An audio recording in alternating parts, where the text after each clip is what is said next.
Silhouette cutting machines are blade-driven precision instruments that can cut a variety of material types, ranging from very thin materials such as vinyl to thicker materials such as craft foam. The ability to cut select materials depends on a few factors. The first factor is the thickness of the material. Depending on your silhouette cutting machine model and blade, materials up to 3 millimeters in thickness can be successfully cut. This limitation is based on maximum height of the blade and the maximum clearance of the machine. The second factor is the density of the material. For example, you can have two sheets of material side by side where they're both 1 millimeter in thickness, but one sheet is made out of foam and the other is a sheet of metal. Obviously, blade-driven devices cannot cut through metal and other denser material types just because the material thickness is within the target range.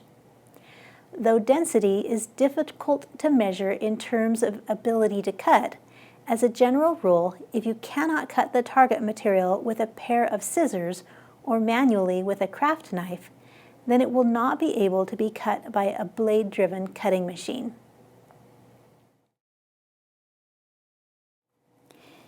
As you go to cut new materials, start by looking for an existing setting in the software that matches your material type. If there is an existing setting that matches your material type, select it.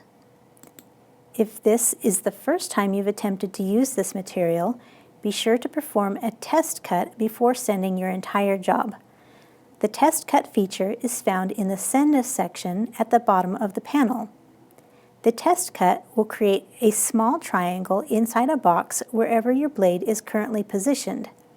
If you haven't used the arrows to reposition your blade, it will be performed in the upper left corner where the blade position is set by default.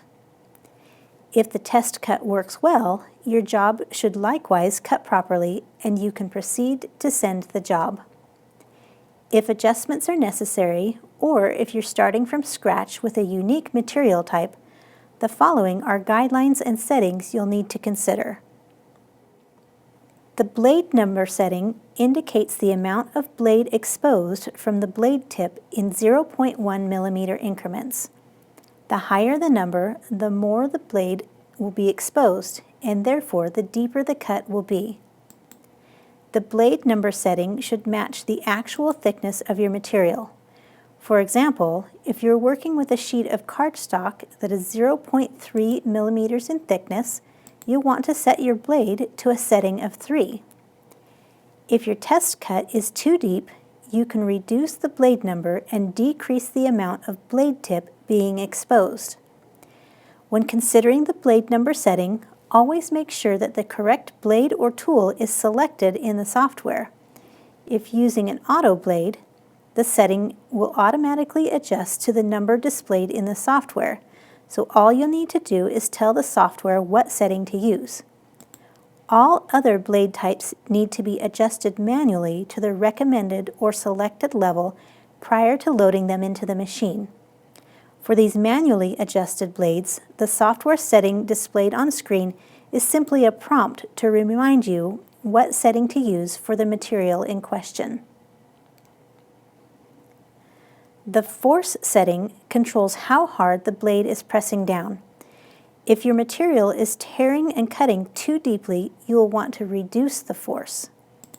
If the blade is not cutting all the way through the material or just scoring the surface, you can increase the force to achieve a better result.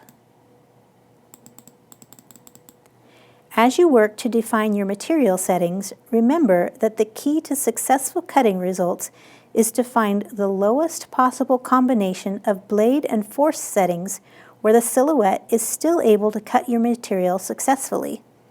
Setting the blade or force setting too high can still achieve results that look good, but which can also wear down your blade more quickly because it is either overexposed or pressing down harder than needed.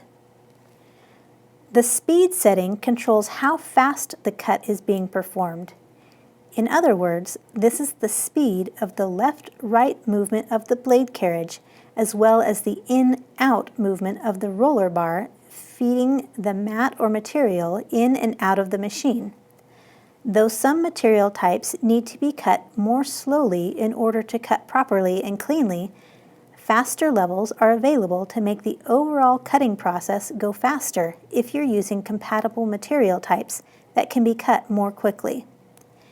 Generally, thicker and denser materials require slower cutting speeds, whereas select lighter materials such as thin film-type materials, including vinyl and heat transfer, or thin paper-based materials such as sticker sheets can be cut more quickly. If creating settings from scratch for a new, undefined material type, always start with a slower speed setting and work your way up according to the results.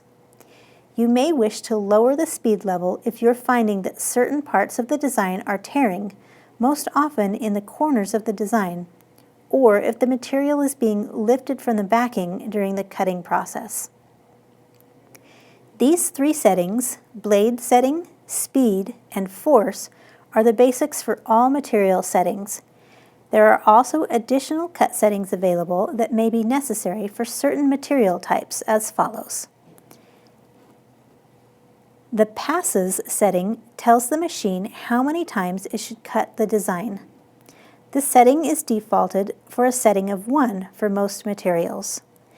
For some thicker materials, such as chipboard, it may be increased as additional cutting passes are required to achieve clean cutting results.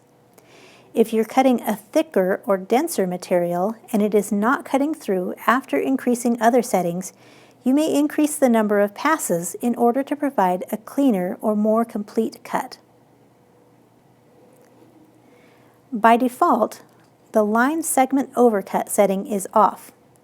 While off, the blade will cut each shape normally without lifting.